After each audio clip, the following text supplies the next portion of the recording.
Hello students. आज हम जिस टॉपिक की चर्चा करेंगे वो है electric field due to a uniformly charged ring. 12th standard का बहुत ही इम्पोर्टेंट टॉपिक है। इतना इम्पोर्टेंट टॉपिक कि बहुत अच्छी तरीके से इसे आपको आना चाहिए। यूनिफॉर्मली चार्ज रिंग की वजह से उसकी एक्सिस पर इंटेंसिटी ऑफ इलेक्ट्रिक फील्ड हम कैलकुलेट करेंगे। तो सबसे पहले हम एक रिंग बना लेते हैं और रिंग को इस तरह से बनाएंगे कि जो रिंग का प्लेन होगा वो इस बोर्ड के प्लेन के परपेंडिकुलर होगा। मान लीजिए इस रिंग की जो रेडियस है वो स्मॉल आर है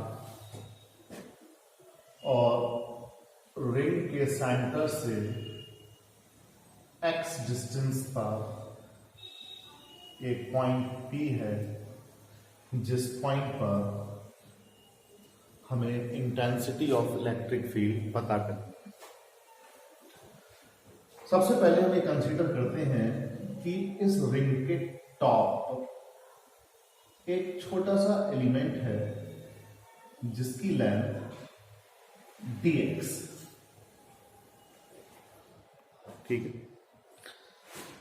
और ये जो चार्ज रिंग है, इस चार्ज रिंग की जो लीनियर चार्ज डेंसिटी है वो लैम्डा। एक्स हमने ये लिया हुआ है तो उसको dx ना लेकर के dl लेते हैं। dl इस चार्ज रिंग की लेंथ का एक छोटा सा एलिमेंट है। अब अगर लैम्डा को देखें तो वो लैम्डा होगा कितना? लैम्डा है चार्ज पर यूनिट लेंथ। अगर मान लीजिए इस रिंग पर टोटल चार्ज Q है,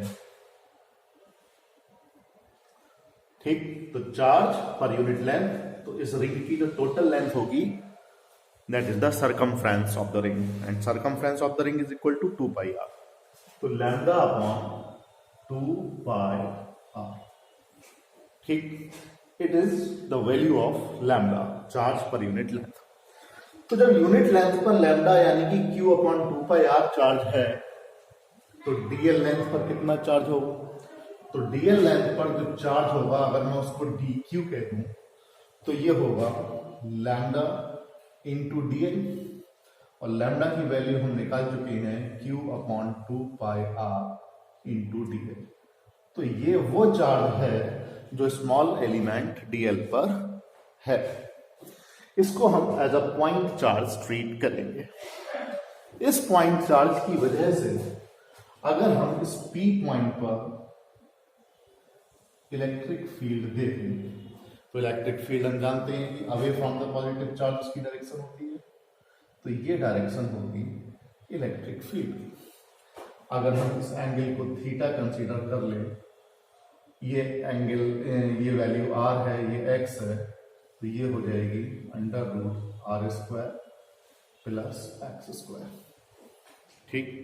इस एलिमेंट की वजह से अगर p पॉइंट पर इलेक्ट्रिक फील्ड निकाली जाए तो वो होगी DE is equal to 1 upon 4 pi epsilon not DQ upon इस डिस्टेंस का square, that is R square plus X square.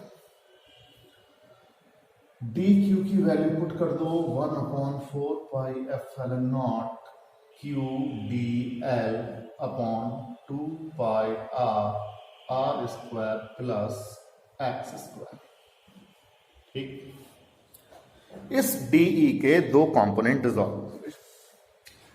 एक कंपोनेंट होगा अलोंग द एक्सिस और एक कंपोनेंट होगा परपेंडिकुलर टू द एक्सिस। चूंकि ये वाला एंगल थीटा है तो ये वाला एंगल भी थीटा होगा। DE का ये वाला कंपोनेंट DE cos थीटा और ये वाला कंपोनेंट DE sin थीटा। जो एलिमेंट हमने बिल्कुल टॉप पर कंसीडर किया था dl लेंथ का, ठीक वैसा ही एक और एलिमेंट हम बिल्कुल बॉटम पे कंसीडर करते हैं, उतनी ही लेंथ dl। इस एलिमेंट पर भी इतना ही चार्ज होगा और इस dl एलिमेंट की वजह से भी इस p पॉइंट पर इलेक्ट्रिक फील्ड होगी dE, और इस dE का भी मैग्नीट्यूड इतना ही होगा। क्यों? क्योंकि चार्ज की वैल्यू भी उतनी है और डिस्टेंस की वैल्यू भी उतनी है। ये वाला एंगल भी थीटा, ये वाला एंगल थीटा। फिर इस dE के दो कंपोनेंट बन जाएंगे, dE cos theta along the axis and dE sin theta perpendicular to the axis।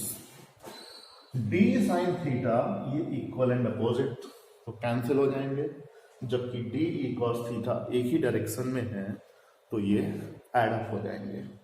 इसलिए रिजल्टेंट इलेक्ट्रिक फील्ड अगर P पॉइंट पे निकालनी है तो हमें dE cos थीटा को इस पूरी रिंग पर इंटीग्रेट करना पड़ेगा। तो resultant electric field at point P E is equal to integration, और इंटीग्रेशन ये लाइन इंटीग्रल है और लेंथ कितनी है 2 पाई r, इसलिए हमने यहाँ पे 2 पाई r लिख दिया। आप L भी लिख सकते हैं, और dE cos थीटा। ठीक है, इस इंटीग्रल का मतलब है कि जितने भी यहाँ पर एलिमेंट्स हैं उन सभी एलिमेंट्स की वजह से dE cos थीटा को इकट्ठा कर लिया है पूरी रिंग पर। ठीक है, dE की वैल्यू पुट कर दो 1/4 pi epsilon not q dl upon 2 pi r square plus x square, और cos थीटा की वैल्यू हम इस वाले ट्राइंगल से निकाल सकते हैं, base upon hypotenuse under root r square plus x square, और उस पर है ये इंटीग्रेशन ए।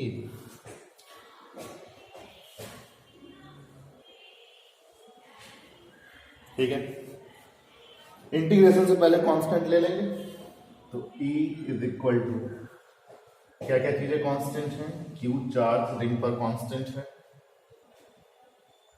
इसके बाद X डिस्टेंस है from the centre of the ring constant है, 4 pi epsilon not 2 pi r, और r square plus X square की पावर 1 और r square plus X square की पावर 1/2, तो r square plus X square is to power 3/2। ठीक है, और integral of dl, integral of dl का मतलब इस पूरी रिंग की टोटल लेंथ, और टोटल लेंथ है 2 पाई r, तो हम इस लैम्डा dl की जगह पुट कर सकते हैं 2 पाई r। 2 पाई r से ये वाला 2 पाई r कैंसिल हो जाएगा, तो E इज इक्वल टू आ जाएगा 1/4 pi epsilon not qx upon r square plus x square is to power 3/2। This is the required relationship। कुछ इसमें स्पेशल केसेस भी आएंगे, जैसे अगर मैं कहूं if x is equal to 0, अगर x की वैल्यू को 0 कर दिया जाए तो ये P पॉइंट इस रिंग के सेंटर पे आ जाएगा, और जब x की वैल्यू 0 की जाएगी तो E is equal to हो जाएगा 0। मतलब किसी यूनिफॉर्मली चार्ज रिंग के सेंटर पर इलेक्ट्रिक फील्ड 0 होती है। और अगर दूसरा इसका स्पेशल केस देखा जाए, क्या हो वो case, if x is much much greater than r, x की वैल्यू इस रिंग की रेडियस की कंपैरिजन में अगर बहुत ज्यादा हो तो हम इस x स्क्वायर के कंपैरिजन में r स्क्वायर को नेग्लेक्ट कर देंगे, तो रह जाएगा E is equal to 1/4 pi epsilon not qx upon x square के कंपैरिजन में आर स्क्वायर को तो नेग्लेक्ट कर दिया, तो एक्स स्क्वायर की power 3/2 that is x cube और एक्स से एक पावर कैंसिल हो जाएगी, 2 बचेंगी, तो E is equal to 1/4πε0 Q upon x square. आप देख रहे हैं ये वही फॉर्मूला है जो electric field due to point charge का आया था। मतलब जब चार्ज रिंग की रेडियस एक्सिस से डिस्टेंस के कंपैरिजन में बहुत कम होती है तो वो रिंग एक तरीके से पॉइंट चार्ज की तरह बिहेव करती। ठीक, आप इसको समझ सकते हैं।